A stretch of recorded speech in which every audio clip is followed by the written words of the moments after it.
when I look at subdivision on Rock Creek, it makes me very sad. And I think that it's the death of a ranch, and it will never be a ranch again. And once that starts, you kind of have a domino effect. One ranch goes, and then there's more traffic and more stresses, more problems, more dogs, more people, more garbage, more maybe someone's dog is chasing cattle, and then the next ranch says, I can't put up with this, we're going to have to move. And so if one ranch goes, it's pretty much they just get set up and the rest of them go. Plus, it just seems to be that there has to be someplace sacred. There has to be there's a time and a place for everything, and it seems like this is such a special ranching area and wildlife, and if it becomes so subdivided, there won't be a place for the wildlife to live, and there won't be a place to ranch. So I think agriculture and ranching are real important for open spaces and for wildlife, and it all goes hand in hand.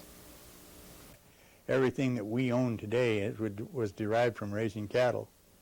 The cattle bought and paid for this ranch. And we started out with a little of nothing under contract to buy this ranch. And we have a family that would like to carry on because I've got a grandson that is here on the ranch now that is 26 years old. And so he wishes to continue ranching. And it's very important, as far as I'm concerned, if we can have our retirement. We've had our pleasures of ranching here, and now it's somebody else's turn. It took a lot of pressure off of us to put it under a conservation easement because we had an excuse not to sell to our friends or lease or whatever for cabin sites or for mobile units or whatever. And there was some revenue from the fact that we put it under conservation easement. Has been beneficial to me for retirement because now the Clarks do operate the ranch, and it has helped because due to the prices of being low as they have been on livestock, why we haven't, and this is our sole income is off of livestock.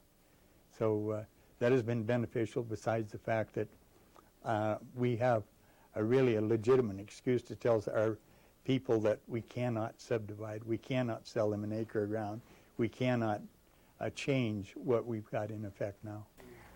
A conservation easement is a legal document that provides landowners a way to protect what they love about their land, the open space, the conservation values, which might be wildlife habitat or riparian values or stream quality. Like I said, it's a legal document, so it runs with the deed to the property. The advantage of placing a conservation easement on your property is that you have some control over what you choose, what restrictions you choose to have. It's a mutually beneficial thing between the land trust and the landowner. You probably will restrict your ability to subdivide the property in order to retain the open space, but other activities are restricted as well, and that's the subject of discussion between the land trust and the landowner. These are voluntary restrictions that people put on their property. People do conservation easements because they have some basic underlying belief in the conservation values that are protected. A love of the land generally is one of the major reasons. However, there are some financial reasons to do it as well. Even though there's been a lot of protection in the past, there still are 66 miles of creek frontage that are in private ownership, and so those are the people that we would like to work with. And so we encourage them to talk to us if they have conservation goals at all, and many people do. So that's really what we've targeted, and we'd like to protect as much of the creek frontage as we can. I think the landowners in Rock Creek have a very important choice in front of them, and it's about the control of their own future. The Rock Creek Land Trust can be an ally in securing a future that makes sense, where they don't have neighbors that are opposed to ranching, where they don't have neighbors who don't understand the way of life that they have, where they can make a decision now amongst themselves as a small group, as a community, which will affect all of them forever. At first, when easements go into a place, there's suspicion. People are unsure what it means. But after a number of years, when they look across that fence line and see that not much has really changed, except the theoretical possibility of development is removed, then it just seems like plain good sense to folks, and they come around. The Rock Creek Trust has been, they've been really good people to work with.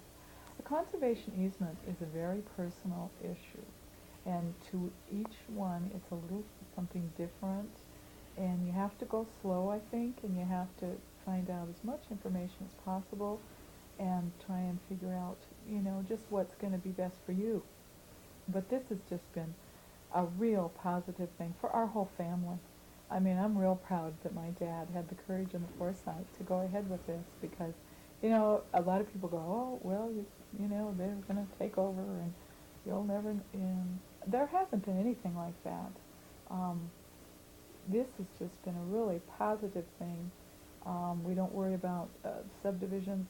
Dad isn't being bothered with realtors calling, or friends, or, you know, or people or acquaintances that would like to buy an acre, or, you know, they just have accepted this and know that this is a conservation easement, and it just enabled my dad to retire and keep it in the family and keep it as a ranch. So I'd highly recommend it to anybody. We've got approximately 5 miles of the stream that is under this conservation easement, plus another portion that's that is a tributary to Rock Creek. And well, I also have, I say, a grandson that is 26 years old, but I also have 2 great-grandsons that are 5 and a year and a half. So their life they might have a future here too.